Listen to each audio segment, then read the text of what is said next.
Scottish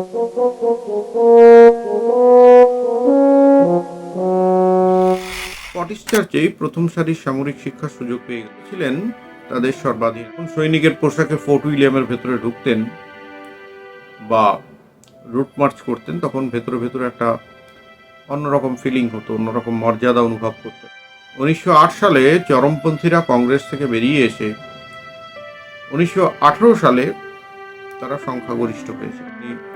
ব্রিটিশদের জন্য সৈন্য খোঁজার কাজে দৌড়ে দৌড়ে করেছিলেন।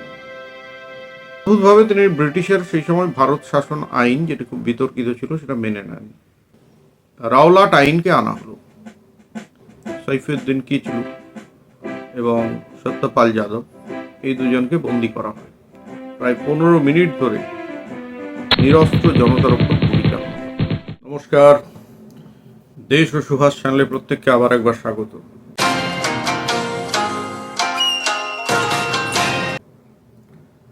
এর আগে আমরা আলোচনা করেছিলাম যে প্রেসিডেন্সি কলেজ থেকে সুভাষচন্দ্রকে বহিষ্কার করা হলো, তারপরে তিনি স্কটিশ চার্চ কলেজে ভর্তি হলেন। আজকে আলোচনার শীর্ষক হচ্ছে স্কটিশ চার্চ কলেজের দিনগুলি। অর্থাৎ প্রেসিডেন্সি থেকে বহিষ্কারের প্রায় 1 বছর পরে 1917 সালের জুলাই মাসে দর্শনে অনার্স নিয়ে ভর্তি হলেন সুভাষ। স্কটিশ চার্চেই প্রথম সারির সামরিক শিক্ষার সুযোগ পেয়ে গেলেন তিনি। কলকাতার বিখ্যাত সার্জেন্ট সুরেশচন্দ্র সর্বাধিকারী ছিলেন এ ব্যাপারে বিশেষ আগ্রহী। ক্যাপ্টেন গ্রে ছিলেন তাদের সর্বাধিনায়ক।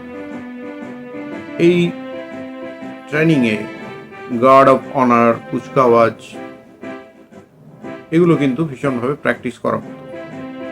সুভাষ এগুলো খুব সুন্দর করে করতে পারতেন। যখন সৈনিকের পোশাকে ফোর্ট উইলিয়ামের ভেতরে ঢুকতেন বা রুট মার্চ করতেন, তখন ভেতরে ভেতরে একটা অন্যরকম ফিলিং হতো, অন্যরকম মর্যাদা অনুভব করতেন। পরাধীন দেশের নাগরিক হিসেবে এ তো কম বড় পাওয়া নয়। 1908 সালে চরমপন্থীরা কংগ্রেস থেকে বেরিয়ে এসে 1918 সালে তারা সংখ্যাগরিষ্ঠ হয়েছিল। মোহনদাস করমচাঁদ গান্ধী 1914 সালে দক্ষিণ আফ্রিকা থেকে ভারতে এলেও 1918 সাল পর্যন্ত ভারতীয় রাজনীতিতে কোনো সক্রিয় ভূমিকায় ছিলেন না। রাজা প্রথম বিশ্বযুদ্ধের সময় তিনি ব্রিটিশদের জন্য সৈন্য খোঁজার কাজে দৌড়ে দৌড়ে করেছিলেন। এখন এই চরমপন্থী আন্দোলন মাথা চাড়া দিয়ে উঠছে, এটাকে স্তীমিত করার লক্ষ্যে অনেকে বলেন যে প্রচ্ছন্নভাবে ব্রিটিশদের সহায়তায় মহাত্মা গান্ধীকে কংগ্রেসে কিন্তু অনুপ্রবেশ করানো হয় এবং অদ্ভুতভাবে তিনি ব্রিটিশের সেই সময় ভারত শাসন আইন, যেটা খুব বিতর্কিত ছিল, সেটা মেনে নেন। এদিকে চরমপন্থীরা দাবি করতে থাকেন পূর্ণ স্বায়ত্তশাসনের এবং প্রথম বিশ্বযুদ্ধে ব্রিটিশ জিতেছিল জার্মানির সাথে যুদ্ধ করে, কিন্তু তারপরেও স্বাধীনতা দেওয়ার কথা ছিল সেই জয়ের পর।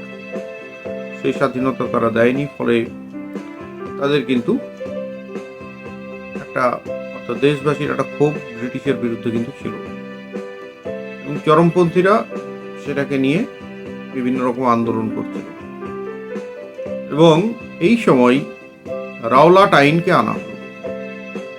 রাওলাট আইন কি? যে সন্দেহবশত যে কাউকে গ্রেপ্তার করা যাবে 2 বছরের সশ্রম কারাদণ্ড। এর প্রতিবাদে কিন্তু বিভিন্ন জায়গায় জনসভা হয়, বিক্ষোভ হয়। সেই সময় দুজন বিখ্যাত খুব নেতা, সাইফুদ্দিন কিচলু এবং সত্যপাল যাদব, এই দুজনকে বন্দী করা হয়। এর প্রতিবাদে 1919 সালের 13 এপ্রিল জালিয়ানওয়ালাবাগে, পাঞ্জাবের অমৃতসরে একটি ময়দানে জনসভার আয়োজন করা হয়। বিরাট জনসভা, প্রচুর লোকজন এবং অদ্ভুতভাবে জালিয়ানওয়ালাবাগ একটা প্রশস্ত ময়দান হলেও তার আশপাশটা কিন্তু সাংঘাতিক, ঘেরা। একবার ঢুকে গেলে সেখানে বেরোনোর কিন্তু খুব সহজ কথা নয়। এখন ব্রিটিশদের বিরুদ্ধে চক্রান্ত এই ভেবে জেনারেল ডায়ারের নেতৃত্বে এই বদ্ধ মাঠের মধ্যে নির্মমভাবে প্রায় 15 মিনিট ধরে নিরস্ত্র জনতার উপর গুলি চালানো। প্রচুর মানুষ মারা যান।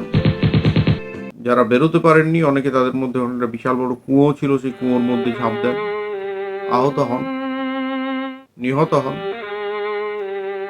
এই সারা দেশ ক্ষোভে ফেটে পড়ে এই ঘটনার প্রতিবাদে। কবিগুরু রবীন্দ্রনাথ ঠাকুর তার নাইট উপাধি ত্যাগ করেন।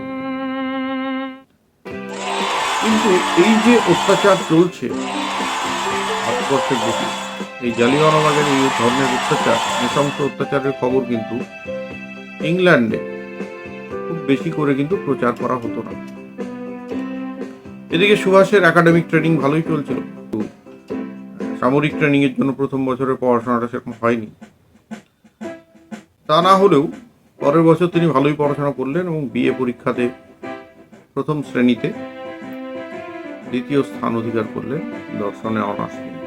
এরপর মনস্থির করলেন যে এমএতে জয়েন করবেন এবং সেখানে মনস্তত্ত্ব নিয়ে পড়াশোনা করবেন। কিন্তু পিতা জানকীনাথ এবং মেজদা শরৎচন্দ্র বসু চাইছিলেন যে সুভাষ সিভিল সার্ভিস পরীক্ষা দিয়ে তাকে ইংল্যান্ডে পাঠানো হবে। তখনকার দিনের খরচা ছিল প্রায় 1010 টাকা। এখন সুভাষ সিভিল সার্ভিসে উত্তীর্ণ হতে পারবেন কিনা তাই নিয়ে তার মনে সংশয় ছিল। মনের মধ্যে একটা দোলাচল চলছে, কি করবেন, দেশের কাজে মন দেবেন নাকি পড়াশোনা করতে যাবেন না এমএ করবেন। ফাইনালি ঠিক করলেন যে ব্রিটিশকে যদি সাহায্য করতে হয় তাহলে তাদের ডেরাতে গিয়ে তাদেরকে জানতে হবে, শত্রুকে জানতে হবে। ইতিমধ্যেই কিছু সামরিক ট্রেনিং তিনি পেয়েছেন, এই সমস্ত বিষয়ে তার কিছু আইডিয়া হয়েছে এবং তাদের আদব কায়দা, কূটনীতি এগুলোকে যদি সামনে থেকে জানা না যায় তাহলে কিন্তু তাদের মোকাবিলা করা সম্ভব নয়। সুতরাং আইসিএস পাস করবেন কি করবেন না এটা তার মাথায় যতটা না ছিল তার থেকে বেশি ছিল ইংল্যান্ডে গিয়ে ইউরোপিয়ান যাত্রাকে সামনে থেকে দেখা। এখন এটাই তার মূল উদ্দেশ্য ছিল। পিতা জানকীনাথের অন্য বক্তব্য ছিল যে সিভিল সার্ভিস এসে জয়েন করেও তুমি দেশের সেবা করতে পারো, কারণ আগামী 10 বছরের মধ্যে দেশ স্বাধীন হয়ে যাবে। এদিকে সুভাষ বলছেন যদি আমরা সঠিকভাবে চাই তাহলে 10 বছর তো লাগার কথা নয়। গান্ধীজি বলেছেন 1 বছরের মধ্যে দেশ স্বাধীন হয়ে যাবে, ব্রিটিশ দেয়নি। সুতরাং ব্রিটিশের এই ফাঁদে পা দিলে কিন্তু চলবে না। সেবারের মতো এই মনোবাসনা নিয়ে সুভাষ কিন্তু 1919 সালে ইংল্যান্ডের উদ্দেশ্যে রওনা দেন। পরবর্তী ভিডিও হচ্ছে ইংল্যান্ডে সুভাষচন্দ্রের অভিজ্ঞতা, সেটাও দেখবেন। কাজ চলছে, সঙ্গে থাকুন, ভালো থাকুন। পড়া শুরু হলো স্বামী বিবেকানন্দের জীবনী। মোহিত হলেন সুভাষ। দিনের পর দিন, রাতের পর রাত পড়ে চলেছেন স্বামীজির লেখা, স্বামীজির বাণী। যেন জীবনের অনেক অজানা প্রশ্নের উত্তর তিনি খুঁজে পেলেন। প্রেসিডেন্সি কলেজে ভর্তি হওয়ার জন্য কলকাতার পথে রওনা দিলেন সুভাষচন্দ্র। সঙ্গে থাকবেন। ধন্যবাদ।